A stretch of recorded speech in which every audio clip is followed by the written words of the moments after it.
అది So, Catherine Garu, hi. Here. Hi, myself Hema Mali here. Actually, congratulations for your funny.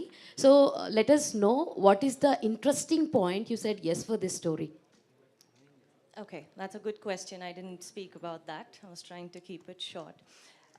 Why I said yes to this was because I think it was the most challenging script that has come my way in terms of role and in terms of scope of performance. And I think that was the most challenging. I mean, that was the part that interested me the most. It wasn't the kind of stuff I've been doing or that I've done. And I thought it would be great to collaborate with Aditya Garu on that. So, what is the most challenging thing in this film for you actually? Mostly just dealing with the fact that, as in terms of the character, I think just dealing with the fact that, you know, an unwanted visitor can cause so much turmoil in one's life. And that is part one. Part two, our writer, Padma Garu, actually made a very good point. There is a very strong underlying theme of man versus nature. And I think that's extremely important and very pertinent in today's times. And I think that was also very important. I think it drives home that message pretty well. All the very best and Aditya Garu. Sir actually ఇలాంటి సినిమాలకి VFX చాలా key role play చేస్తాయి. So ఈ సినిమాలో ఎంత percentage VFX మనం చూడబోతాం? ఇది సెపరేట్గా సీజీ షార్ట్స్ లాగా ఏమి ఉండదండి. మొత్తం సినిమా మనము కెమెరాలో షూట్ చేసినంత ఆథెంటిక్గా VFX is part of the script బేసిక్గా. ఎందుకంటే మేము ఒరిజినల్ స్నేక్తోనూ చాలా రోజులు షూట్ చేసాం, ఒక 18 days షూట్ చేసాం. ఆ స్నేక్ని సెలెక్ట్ చేయటానికి ఆడిషన్స్ చేసిన కారణం ఏంటంటే మనం డిజైన్ చేసిన యాక్షన్ మాత్రం అది సీజీలో చేయాల్సి వస్తుంది. సో రెండు మిక్స్ అయ్యేసరికి మీకు ఒక సెపరేట్ పర్సంటేజ్ అన్నది తీయలేము. నాకు తెలిసి అలా క్యాలిక్యులేట్ చేసుకుంటే సినిమా అంతా విజువల్గా మేము ఎంత తీసామో అంత విఎఫ్ఎక్స్ ఉంది. ఆదిత్య గారు, గ్రహణం ఎప్పుడు వీడింది సార్? అసలు ఎప్పుడు వచ్చిందో తెలియకుండా వచ్చిందా, అందుకని ఎప్పుడు వీడిందో తెలియదు. కాకపోతే నాకంటే నా సినిమాలకి ఎక్కువ వచ్చింది. నేను కంటిన్యూస్గా వర్క్లో ఉన్నాను. కాకపోతే నేను తీసిన 3 సినిమాలు ఒక పెద్ద సంస్థలో ఇరుక్కోవటం వల్ల బయటికి తెలియలేదు. బట్ నేనైతే నేను షూటింగ్లోనూ మీకు అందరికీ తెలుసు. సో అవి వాటి రిలీజులతో సంబంధం లేకుండా కూడా మళ్ళీ మా సిస్టరు మనం చేద్దాము, ఒక మంచి సినిమా చేసి మనం రిలీజ్ దాకా తీసుకెళ్దాము అన్నప్పుడు ఆ క్షణమే వీడింది అనుకుంటున్నాను. అయితే ఒక పెద్ద సంస్థల్లోనే 3 సినిమాలు ఇరుక్కుని బయటికి రానప్పుడు, మన ఇంట్లో మనిషిని వస్తా అన్నప్పుడు, నాలాంటి వాడు ఎవరన్నా వచ్చి మీకు సలహా అడిగితే ఖచ్చితంగా వద్దని చెప్పే ఆదిత్య గారు మీనా గారి లాగా సొంత చెల్లెల్ని ఎలా ఇంటికి తీసుకొచ్చారు? దానికి కారణం ఇప్పుడు మామూలుగా నేను ఒక అడ్వైజర్ లాగా సలహా ఇచ్చేటప్పుడు ఇండస్ట్రీ తాలూకు ప్రోస్ అండ్ కాన్స్ చెప్తాను. వాళ్ళకి అది చిన్నప్పటి నుంచి చెప్పక్కర్లేదు, ఎందుకంటే నాతో ఇంటరాక్షన్ వల్ల వాళ్ళు నేను ఎంత ఇండస్ట్రీని చూసానో వాళ్ళు అంతా చూసేసారు. కాబట్టి వాళ్ళకి నేను పడే కష్టాలు, ఇండస్ట్రీలో నా ప్రయాణం అంతా ఇంట్లో మనుషులకి నా అంత బాగానూ తెలుసు. కాబట్టి ఆ ఏరియా జోలికి అసలు వెళ్ళలేదు. ఇది ఎంత బాగా చేయాలన్నది ఒక్కటే మేము డిస్కస్ చేసుకున్నాము. ఫైనల్గా మీ గడ్డం తీసేసి హ్యాపీగా ప్రెస్ ముందు కూర్చున్నారు. I'm very happy sir. Thank you so much sir. Aditya గారు, మీనాక్షి గారు, మీనాక్షి గారు, నిజంగా కూడా ఇప్పుడు కష్టాలన్నీ తెలుసు. నేను ఎందుకు ఈ పర్టికులర్గా ఈ పాయింట్ చుట్టూ తిరుగుతున్నానంటే, సినిమా గురించి ఎట్లాగో అందరూ మాట్లాడతారు, ట్రైలర్స్ మాట్లాడతాయి. ఇవాళ రోజున సినిమాకి రావాలంటే వాటిని చూసే వస్తారు. మనం ఎంత మాట్లాడుకున్నా కూడా దేర్ ఇస్ ఎ కంటెంట్ ఉంటే మీ సినిమా అవుతుంది. కానీ ఎక్కడ ఒక గట్ ఫీలింగ్ ఉండాలి ఒక ఇండస్ట్రీలోకి రావాలంటే. దేనికైనా సరే ప్లస్లు కనబడతా ఉండే ఇండస్ట్రీ కాదు ఇది. ఇలాంటి ఇండస్ట్రీకి మీరు ఏ ధైర్యంతో వచ్చారు? మీరు వెల్కమ్ టు ద ఇండస్ట్రీ, మీరు హ్యాపీగా ఉండాలని కోరుకుంటూనే ఇది అడుగుతాను. మీరు ఫస్ట్ క్వశ్చన్ నేను first this is my first stage అని చెప్పిన తర్వాత కూడా ఇంత పెద్ద పెద్ద క్వశ్చన్లు ఇవ్వడం నాకు అవసరం అండి. మనం ఒకటే కదా.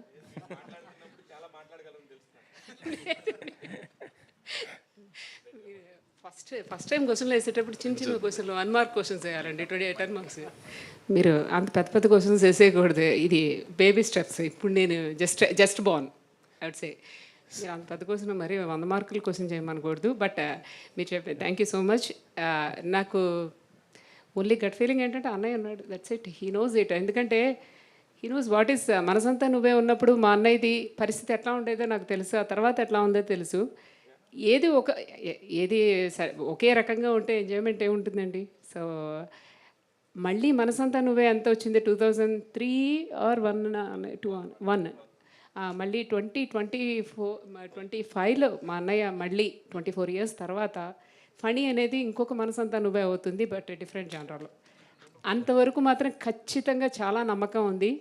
ఒక మంచి సినిమా తీసామనే ఇది సాటిస్ఫాక్షన్ అయితే చాలా ఎక్కువ ఉందండి. Sir it self.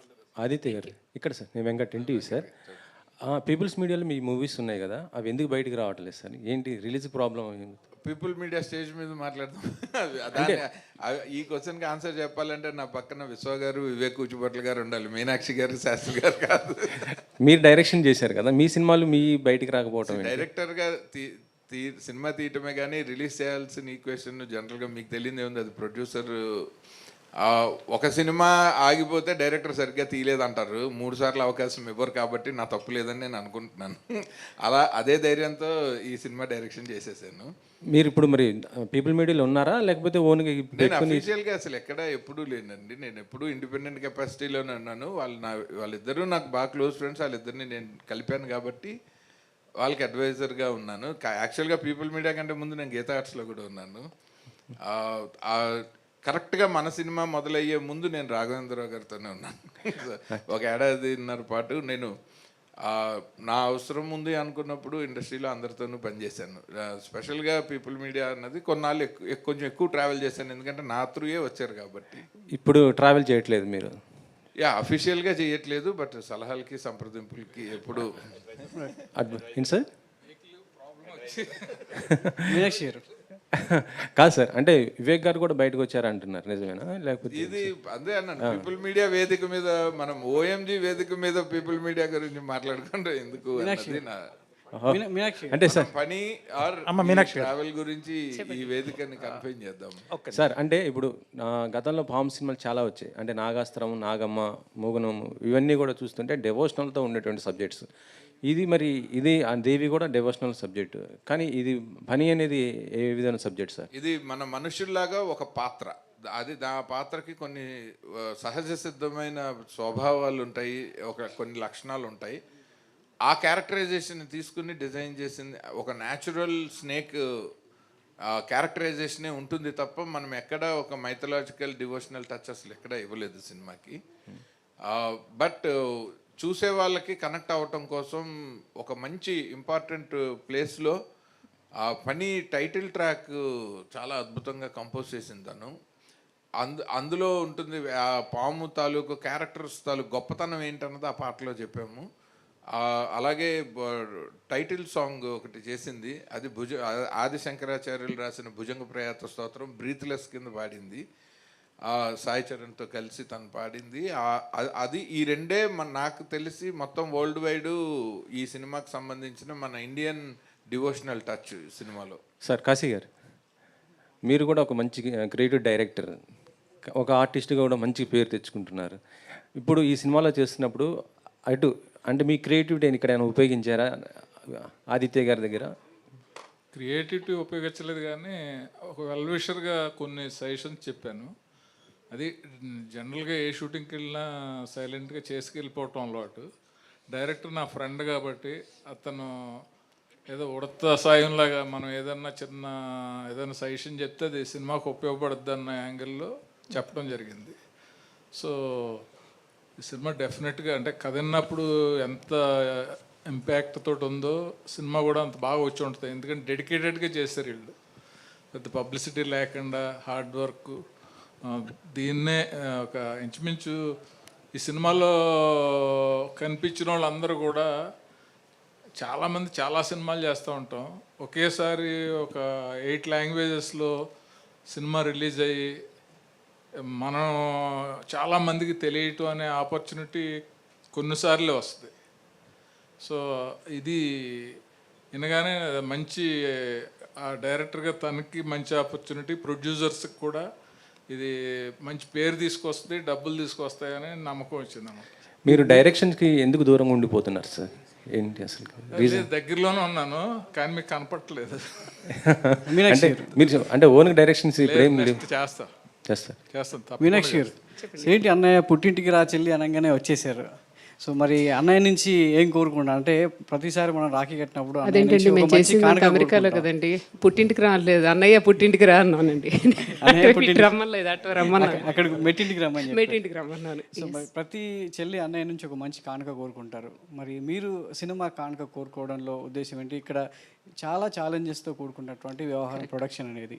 సో మీరు చాలా రోజులు నిలదొక్కుకోవాలని ఒక మంచి ప్రాజెక్ట్తో వస్తున్నారు. సో అన్నయ్య నుంచి కోరుకునేటువంటి కానుక సో మీకు ఎంత విలువైనది? మా అన్నయ్య నా పక్కన ఉండటం it self is a biggest కానుక అండి. ఎందుకంటే పెద్దగా కానుకలు ఏమక్కర్లేదు లిటరల్లీ చెప్పాలంటే. అన్నయ్య ఉన్నాడంటే సక్సెస్ డెఫినెట్గా ఉంటుంది. ఎందుకంటే తనకి he knows how to make a movie, దాన్ని ఎలా తీసుకెళ్ళాలి చేయటం ఒకటే తెలుసు. మ్యానుఫ్యాక్చరింగ్ ఒకటి, యాపిల్ మంచి వాచ్ చేసేసి వదిలేస్తే ఉపయోగమే ఉంది, దాన్ని జనాల్లోకి తీసుకెళ్ళడం. ఆ తీసుకెళ్ళడం అనేది తనకి బాగా తెలుసు. ఖచ్చితంగా ఇది సక్సెస్ అవుతామని అనుకుంటున్నాను. అంటే చాలా అంటే కొత్త ప్రొడక్షన్ అయినటువంటి కొత్త నిర్మాతలు ఇండస్ట్రీలోకి అడుగుపెట్టినప్పటికీ కూడా సో వెల్ నోన్ అంటే ఒక పెద్ద హీరోతో చేయాలి. సో ఒక వెల్ నోన్ అంటే అభిమానుల్లో ఉన్నటువంటి ఆ అభిమానాన్ని ఒక సినిమా రూపంలో మనం తీసుకోవాలని ప్రతి ప్రొడ్యూసర్ కోరుకుంటూ ఉంటాడు. ఈ సినిమా క్యాథరిన్ చూజ్ చేసుకోవడానికి, క్యాథరిన్ మీద ఈ సినిమా వర్కౌట్ అవుతుందానికి ఎంతవరకు మీరు బిలీవ్ చేశారు? ఈ సినిమాలో హీరోయిన్ లీడ్ యాక్ట్రెస్ పార్ట్ చాలా ఎక్కువ అండి. ఫస్ట్ ఆఫ్ ఆల్ తను she's from the first screen నుంచి లాస్ట్ వరకు తనతోనే నడుస్తూ ఉంటుంది స్టోరీ అంతా. క్యాథరిన్ యాక్షన్ గురించి మనం కొత్తగా ఏం చెప్పక్కర్లేదు. ఖచ్చితంగా తన 30 మూవీస్ ఇంతకుముందు ఉన్నవి ఒక ఇది అయితే ఇది మొత్తం దిస్ ఇస్ అనదర్ వరల్డ్ అని చెప్పచ్చు. చాలా తనే చేయగలదు అనే అంత బాగా అనిపించింది. అంటే తను కూడా అలాగే చేసేటప్పుడు కూడా ఎవ్రీ షాట్ ఇందాక అదే చెప్తూ ఉన్నాను. ఈవెన్ పోస్ట్ ప్రొడక్షన్లో చూస్తున్నప్పుడు కూడా ఇంత బాగా ఎలా చేసేస్తుంది అంటే షీఈస్ లైక్, చెప్పాలంటే మా అందరితో ఇలాగే జస్ట్ నార్మల్గా హ్యాపీగా మేము సెట్లో మాట్లాడుకుంటూ కూర్చునేవాళ్ళం. అన్నయ్య షాట్ రెడీ అనగానే తను వెంటనే అది ఏడుపు సీను, దానిలో ఒక మంచి హారర్ ఉండే సీన్, థ్రిల్లర్ ఇది డెఫినెట్గా. ఆ థ్రిల్లర్ ఉండే దానిలో ఇమీడియట్గా తను ట్రాన్స్ఫార్మ్ అయిపోతారు, దానిలోకి వెళ్ళిపోయి సింగిల్ టేక్ అన్నీ. నేను అదే అంటున్నాను, మా క్యాథరిన్ లాంటి వాళ్ళ హీరోయిన్ కనుక ఉంటే అట్లీస్ట్ మేము 10 సినిమాలు 10 రోజుల్లో కాదు వారం రోజుల్లో సినిమా తీసేయచ్చు. అన్నీ సింగిల్ టేక్లే ఉంటాయి మాకు. అది అంటే చాలామంది ఇండస్ట్రీకి హీరోలు కొత్త వాళ్ళు వస్తూ ఉంటారు. సో ఇండస్ట్రీ కూడా కొత్త తరాన్ని కొత్త రక్తాన్ని చూడాలనుకుంటుంది. కానీ ప్రొడక్షన్ వైపు ఎవరు రావడం లేదంటే నిర్మాణ రంగంలో అనేది చాలా సవాల్తో కూడుకున్న వ్యవహారం కాబట్టి డబ్బులు పెట్టాలంటే ఎంత వస్తుంది ఏంటనేది రోజు రోజుకు ఛాలెంజింగ్గా మారుతుంది. అలాంటి టైంలో సో మీ సిస్టర్ ఇలా నిర్మాణ బాధ్యతలు తీసుకొని మీకు ఒక భుజం కాయడం అనేది సో భవిష్యత్తులో మీ ఇందాక 24 ఏళ్ళు అంటే దాదాపు 2 పుష్కరాలు మీరు సక్సెస్ చూసేది. సో అది ఎంతవరకు మీకు భుజం కాస్తుందంటారు? యాక్చువల్గా నేను ఇండస్ట్రీలోనే కంటిన్యూ అవుతూ ఉండటం వల్ల నేను ఇండస్ట్రీలో ఫిల్మ్ మేకింగ్లో మారుతున్న డైనమిక్స్ అన్నీ చాలా క్లోజ్గా చూస్తూ ఉన్నాను. అండ్ నా ద్వారా ఒక కొత్త బ్యానర్ రావటం అన్నది నా లైఫ్లో ఇది ఫస్ట్ టైం కాదు. నేను ఎప్పుడైనా ఒక నిర్మాత ఎవరి ద్వారా వచ్చినా ఒక 10-15 సినిమాలో ఒక 25 సంవత్సరాలు అదొక పెద్ద బ్యానర్ అవ్వాలనే కోరుకుంటాను. ఎందుకంటే మనం ఇండస్ట్రీలో ఎంత టాలెంట్ అయినా మనం సర్వైవ్ అయ్యేది ఒక ప్రొడ్యూసర్ వల్లే. మన టాలెంట్ ఎంత అబండెంట్ టాలెంట్ అయినా కానీ మనకి ఒక ఎంత బంగారు పళ్ళానికైనా ఒక గోడ చేరువు కావాలంటారు. సో అలా మనకు ప్రొడ్యూసర్స్ కావాలి. సో ఎవ్రీ టైం మనం ఒక కొత్త వాళ్ళని తీసుకొచ్చి పంపించేయకూడదు అన్నది నాకు ఫస్ట్ నుంచి ఉన్న ప్రొఫెషనల్ ఎథిక్స్. అది ఎప్పుడైతే మా వాళ్ళే అయ్యేసరికి నేను ఇంకా కొంచెం బాధ్యతగా ఇంకా మోర్ పిన్ పాయింటెడ్గా, ఎందుకంటే ఇప్పుడు ఉన్న డైనమిక్స్లో selection of the genre and content is first stage అయితే ఎగ్జిక్యూషన్ లెవెల్లో దానికి right cast and crew select చేసుకోవటం ఒకటైతే ఎగ్జిక్యూషన్ లెవెల్లో అదొక ఛాలెంజ్. Third promotional challenge. మన సినిమాని ఎంతమంది వరల్డ్ వైడ్ ఎంత లార్జర్ ఆడియన్స్కి మన ఫిల్మ్ని మనం తీసుకెళ్ళగలుగుతాము అన్నది. సో ఈ 3 స్టేజెస్లో మా సిస్టరు బావగారు కాబట్టి నాకు ఇంకా మోర్ నన్ను బిలీవ్ చేసి వాళ్ళు నాకు సపోర్ట్ చేయడానికి వాళ్ళకి నేను తెలుసు. సో మా మధ్యన అట్లాంటి అరమరికలు లేవు కాబట్టి we all stood on one single page. అందుకని అది హెల్ప్ అయింది. అంటే ఫైనాన్షియల్ విషయాలకు వస్తే బావే చెల్లె కానీ ఇక్కడ సో వేరు కదా, సినిమానే కదా, సో దాన్ని ఎలా చూడవచ్చు? I think we cross that age. ఆ మాత్రం మెచ్యూరిటీ వచ్చిన తర్వాత సినిమాలు ఎన్ని సంవత్సరాలు. మీనాక్షి గారు, ఆదిత్య గారు, మీనాక్షి గారు, ఏం లేదండి, మీరు ఇప్పుడు సినిమానే పెద్ద బాధ్యత ప్రొడ్యూసింగ్ చేయడం, ఆ తర్వాత కూడా మ్యూజిక్ బాధ్యత కూడా ఎందుకు తీసుకున్నారు? యాక్చువల్లీ బేసికల్లీ నేను మ్యూజిషియన్నేనండి. అంటే ఎంతో అనుభవం ఉంటే కానీ ఇలాంటి సినిమాలకు స్పెషల్ ఎఫెక్ట్స్ కావచ్చు. ఇప్పటి వరకు మీకు ఇందాక అడిగారు కదా చెల్లి అని, ప్రొడక్షన్ వరకు వచ్చేసరికి అన్నయ్య సారీ అన్నయ్య నేను చెప్పేస్తానండి. చెప్పండి. ఇప్పుడు ఇంత ముందు వరకు అయితే చెప్పేదాన్ని కదా, భగవద్గీత మీద ప్రమాణం చేసి అన్ని నిజాలే చెప్తాను నేను, ఇప్పుడు అన్ని అబద్ధాలే చెప్తాను నేనండి. మా అన్నయ్య యాజ్ ఎ ప్రొడ్యూసర్కి వచ్చిన తర్వాత హౌ వెల్ ప్రొటెక్టెడ్ అంటే, నాకు ఎక్కడ ఏ కష్టం లేనికుండా అసలు కొత్తగా అడుగు పెట్టే వాళ్ళకి ఇదే అమ్మో భయపడేటట్టు అసలు ఏ దానిలో అనిపించలేదు. ఆ దానిలో యాజ్ ఎ ప్రొడ్యూసర్ రోల్లో నాకు అన్నయ్య was like that. But music డైరెక్టర్గా నాకు దానిలో మాత్రం తను నిజంగా డైరెక్టర్ అనిపించుకున్నాడండి. అంటే ఏ విధంగా టార్చర్ పెట్టాడు? కరెక్ట్గా అడిగారు. ఫస్ట్ అసలు ఈ సినిమా స్టార్ట్ చేసినప్పుడు ఇట్ వాస్ వెరీ ఇంట్రెస్టింగ్. పొద్దున నేను అన్నయ్య కూర్చొని జస్ట్ కాఫీ తాగుతున్నాము. అన్నయ్య ఈ సినిమా ఏదైనా మనం మంచి సినిమా చేస్తే బాగుంటుంది కదా, ఏదైనా మనమే చేస్తే బాగుంటుంది కదా అని జస్ట్ జనరల్ టాక్ కాఫీ పొద్దున అని అంటే, చేయొచ్చమ్మా బాగానే ఉంటుంది, మనమే అంటే ఏదైనా మంచి స్క్రిప్ట్ వస్తుంది, ఎవరో ఎందుకు చేయటం మనమే చేద్దాంలే అన్నయ్య అంటే. ఇంతవరకు నేను ఎప్పుడు అన్నయ్యని అడగలేదు. ఇంతకాలంలో అన్నయ్య నాకు ఎప్పుడు చెప్పేవాడు, సినిమా చూడటం వరకే మాకు అలవాటు. సో అయిన తర్వాత నేను మా అన్నయ్య కూర్చున్నామంటే డెఫినెట్గా శాస్త్రి గారు కొంచెం టెన్షన్గానే ఉంటుంది, ఏం పేలుస్తారో వీళ్ళిద్దరు కలిసి అని. ఎప్పుడు అలాగే ఉంటుంది మా ఇద్దరితో.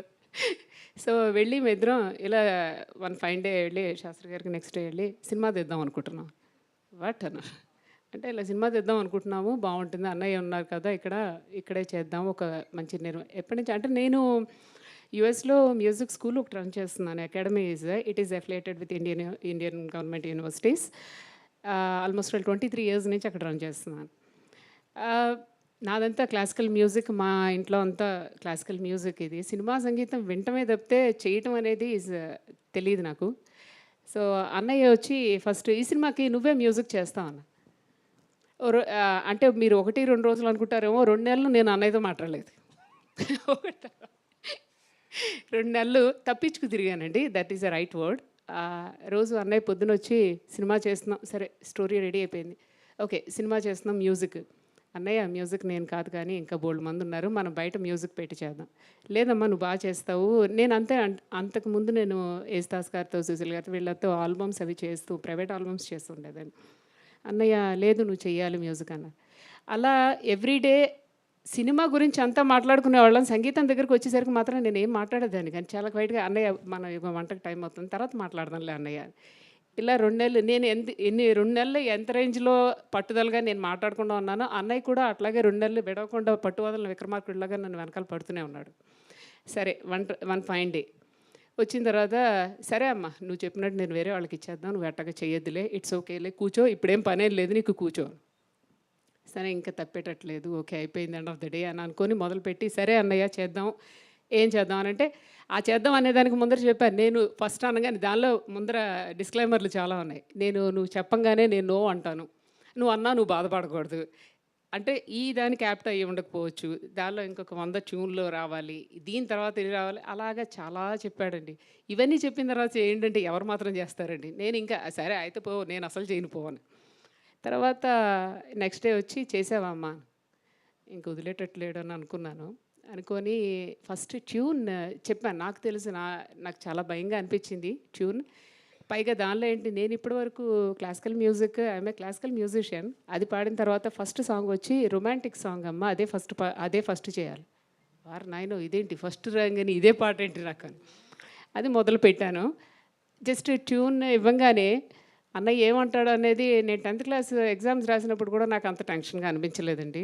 పెట్టిన తర్వాత అలా చూస్తూ కూర్చుంటే wow this is so good, ఇదే ట్యూన్ ఖాయం చేసేస్తున్నాం అమ్మ, దీన్ని డెవలప్ చేసేసి సాయంత్రానికి చూపించాను. ఆహా మా అన్నయ్య ఎంత టైం ఇచ్చాడో నాకు అనుకున్నానండి. పొద్దున్న మధ్యాహ్నం చెప్పాడు, సాయంత్రానికి ఇచ్చేయమని అడిగాడు. అలాగా ఈ అన్నయ్య సపోర్ట్ చాలా ఎక్కువ. అంటే హీ లవ్స్ మ్యూజిక్. అన్నయ్య సినిమాలన్నీ మీకు తెలిసిందే కదా, అవన్నీ మ్యూజికల్ హిట్సే మొత్తం ఉన్నవన్నీ కూడా. అది సగం భయం ఏంటంటే అన్నయ్యతో వర్క్ చేసిన వాళ్ళందరూ పెద్ద పెద్ద musicians. And when it comes to me, I'm a just very budding artist. అన్నయ్య ధైర్యం ఏంటో నాకు అర్థం కాలేదు. బట్ అలాంటి ధైర్యాన్ని, సపోర్ట్ని అన్నయ్య ఇచ్చాడు కాబట్టి నాకు ఎక్కడా అనిపించలేదు. కాకపోతే ఎక్కడ చెల్లెలు కదా, పోన్లే ఈ ట్యూన్ ఓకే అని చెప్పేసి ఎప్పుడు ఏమనలేదండి. ఆ ట్యూన్ సరిగ్గా వచ్చే వరకు మాత్రం బాగానే టార్చర్ పెట్టాడు. యా, 2 క్రాఫ్ట్స్ చేశారు కాబట్టి all the best. Thank you. Sir ఇది ఒక డెకేడ్ అంటే నా చిన్నతనంలో అంటే నేను జనరేషన్లో పెరిగింది బాలనాగం కావచ్చు, సీరియల్స్ కావచ్చు, దేవి సినిమాలు కావచ్చు, బాగా అట్రాక్ట్ అయ్యాను.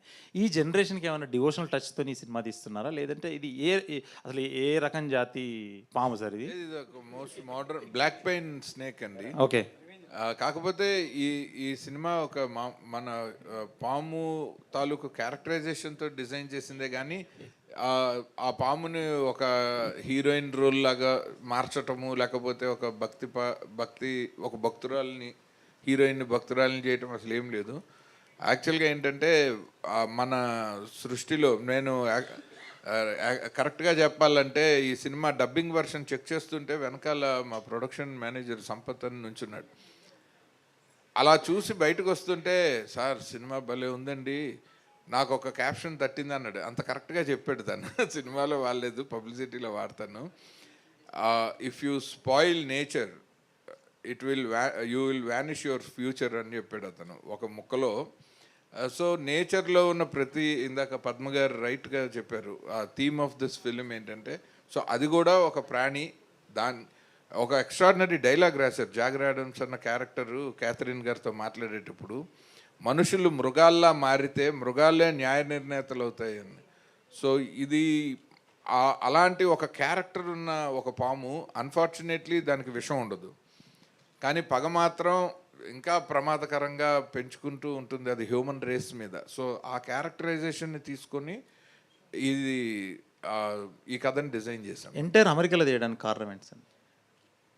మొత్తం అమెరికాలో తీయాలన్నది కారణం ఏంటంటే, మనకి ఇప్పుడు ఇండియాలో అయితే మనకి నేటివ్గా అంటే మనకి ఒక భక్తి యాంగిల్ వస్తుంది, ఒక రియలిస్టిక్గా ఒక కాంటెంపరీ కథని చెప్పలేము. సో ఒక డివోషనల్ ఆర్ మైథలాజికల్ టచ్ లేకుండా మనం ఇండియాలో ఒక పాము అంటే మనకి దేవుడితో సమానం, కానీ గ్లోబల్గా చూస్తే పాము అంటే మనలాగే ఒక క్రీచర్, లైక్ ఒక హ్యూమన్ లాగే ఒక క్రీచర్. సో ఈ కథ రైట్గా కమ్యూనికేట్ కావాలంటే జనానికి గ్లోబల్గా ఒక న్యూట్రల్ లొకేషన్ ఉండాలని అనుకున్నాము. అండ్ ఎప్పుడైతే మన ప్రొడ్యూసర్స్ మా సిస్టర్ వాళ్ళు డాలస్లోనే ఉంటారు కాబట్టి, సో బెటర్ ప్లేస్ దాన్ ఎనీవేర్ ఎల్స్ అని చెప్పి అక్కడ మొత్తం ప్రాజెక్ట్ని డిజైన్ చేసి 100% డాలస్లో చేసిన ఓన్లీ ఇండియన్ ఫిల్మ్ ఇదే. సార్ డైరెక్ట్ గారు ఇక్కడ ఇప్పుడు మీరు చెప్పిన దాన్ని బట్టి ఈ పాము పోస్టరు ఆర్టిస్ట్ హీరో డిజైన్ చూస్తుంటే మన రాజమౌళి ఏగా గుర్తొస్తుంది, నేపథ్యం వేరైనా? నిజంగా ఏగా గుర్తొస్తే నేను చాలా సక్సెస్ఫుల్ అనుకుంటాను. నేను ఐ ఫీల్ హ్యాపీ, ఎందుకంటే సినిమాతో కంపారిజన్ లేదు, కానీ ఒక సినిమాని ప్రపంచవ్యాప్తంగా ఎంతమంది ప్రేక్షకుల కళ్ళ ముందుకు తీసుకెళ్లాలన్నది ఈ జనరేషన్లో మా అందరికీ మార్గదర్శకుడైన దర్శకుడు రాజమౌళి గారే. సో ఆయన ఫుట్ స్టెప్స్లోనే ఈ మొదటి మీడియా సమావేశంలో ఆయన పేరు తలుచుకోవడం కూడా నాకు చాలా ఆనందంగా ఉంది. Thank you so much. Sir Aditya గారు, ఇప్పుడు ఇది మొత్తం కూడా నేచర్ గురించి అని చెప్తున్నారు కదా, ఇప్పుడు ప్రస్తుతం హైదరాబాద్ సెంట్రల్ యూనివర్సిటీ జరుగుతుంది, ఆ విషయం మీకు తెలుసు, ఇందాక ఇండైరెక్ట్గా కూడా ప్రస్తావించారు. దీనిపైన మీ స్పందన ఏంటి, మీ సపోర్ట్ ఎలా ఉంటుంది? ఎప్పుడైతే ప్రభుత్వము చట్టము కోర్టుల పరిధిలో ఉన్నప్పుడు అసలు మనం ఏమీ స్పందించకూడదు. మన అభిప్రాయం ఏదైనా ఉంటే అది మనతోనే దాచుకోవాలి, దాన్ని మనం ఇంకొంచెం అగ్గి రాజేసినట్టు చేయకూడదు అన్నది ఒక పౌరుడిగా మన బాధ్యత. Catherine, this is Ashwant from Delhi Culture Channel. How do you see this role contest of the film of your career so far? I'm sorry, can you repeat that? How do you see this film of role contest of the film of your career so far? You're asking me to compare the contents of this character in this film to the rest of the films I've done so far? Right. I think it's the most extensive role that I've done. I shoulder the entire film, and it's me, and the other main character in the film is, of course, the snake. And it's just this extremely interesting dynamic that happens between me and the snake. It's about how it affects my life. So there are multiple emotions at play. There's a lot of physical work involved as well. I thought it was challenging quite a bit. And but what I liked the most about it was that my director had a lot of clarity. We were always on the same page. So that made things a lot easier. I was never confused. I knew how to go about it. And I think that's really important as an actor to have that clarity. It just brings out a really good performance. Yeah. వీరతి గారు. ఆదిత్య గారు, మహేష్ గారిని lead యాక్టర్గా తీసుకోవడానికి reason ఏంటండి? అంటే ఇక్కడ వాళ్ళు dates సర్దుబాటు కాకపోవడంతో ఏంటి? లేదు, అసలు అన్ని ఆప్షన్లు ఏం సెలెక్ట్ చేయలేదు. క్యాథరిన్ గారి ఇమేజ్, ఆవిడ పక్కన చాలామంది స్టార్ హీరోస్ చేశారు. సో మనం ఒక హీరో సెంట్రిక్ సినిమా చేయటం లేదు. ఆ క్యాథరిన్ గారు ప్లే చేసే క్యారెక్టర్, ఆ క్యారెక్టర్ తాలూకు ఎమోషన్స్ చుట్టూరా ప్లే చేస్తున్నప్పుడు నాకు ఒక కొత్త face, but it should match with her stature and ఆ క్యారెక్టర్కి సూటబిలిటీలో చూస్తే నేను ఐ ఫౌండ్ మహేష్ గారు is my best choice for the Anant role అనమాట. ఎందుకంటే ఒకటి ఆవిడ అంటే ఏమి ఇమేజ్ ఉండకూడదు, because when the lead lady has so much of image to carry.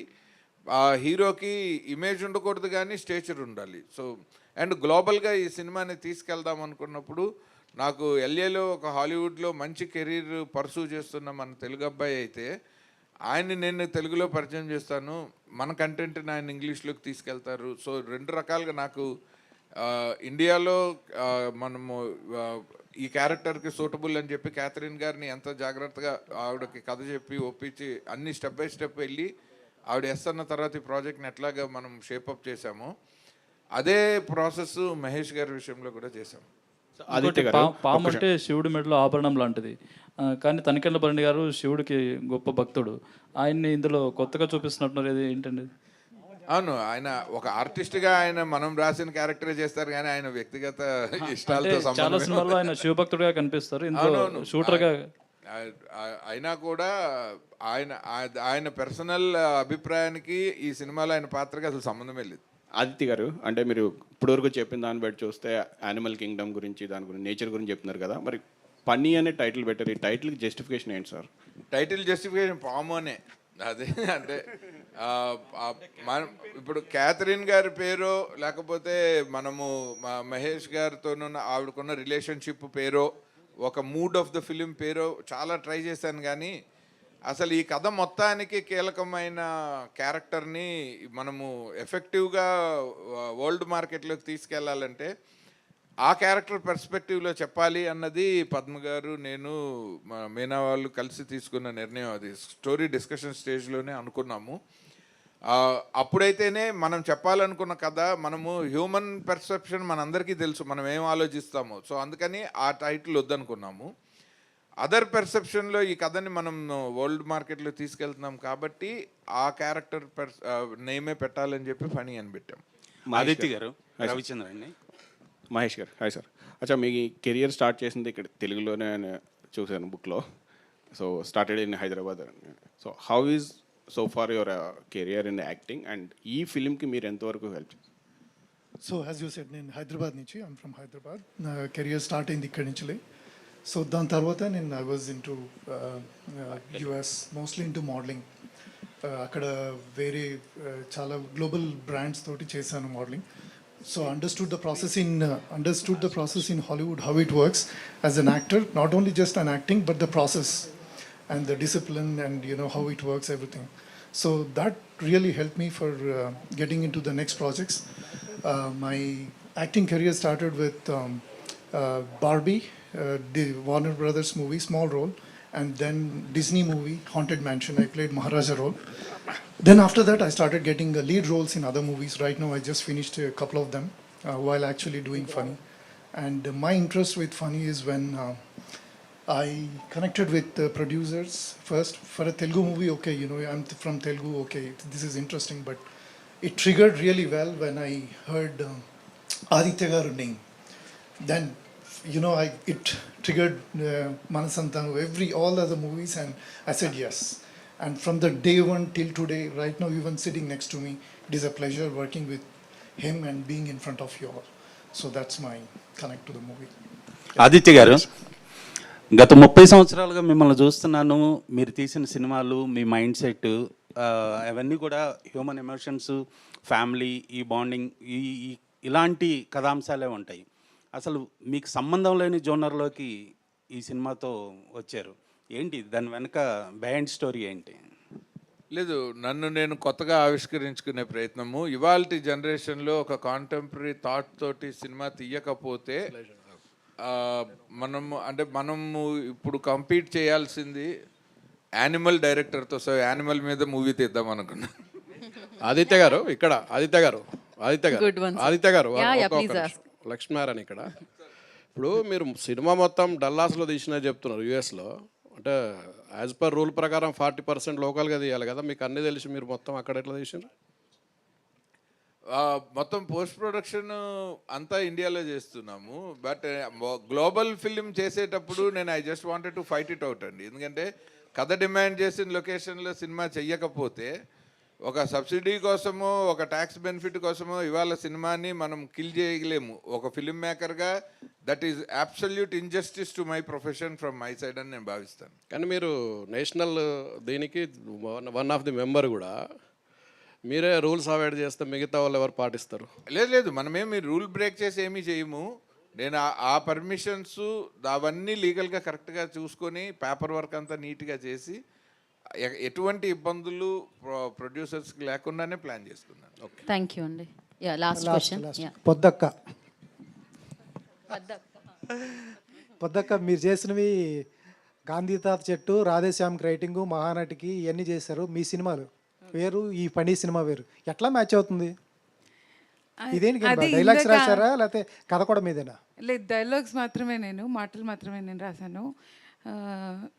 ఇందాక ఆయన అడిగినప్పుడు కూడా నేను అదే షాక్ అయ్యా, మీరు సంబంధం లేని సబ్జెక్టులు ఎందుకు, సినిమాలు అన్నిటితో మాకు సంబంధం ఉంటుంది, ఇదేంటిది అందరూ ఒకటే చేయాలని లేదు కదా.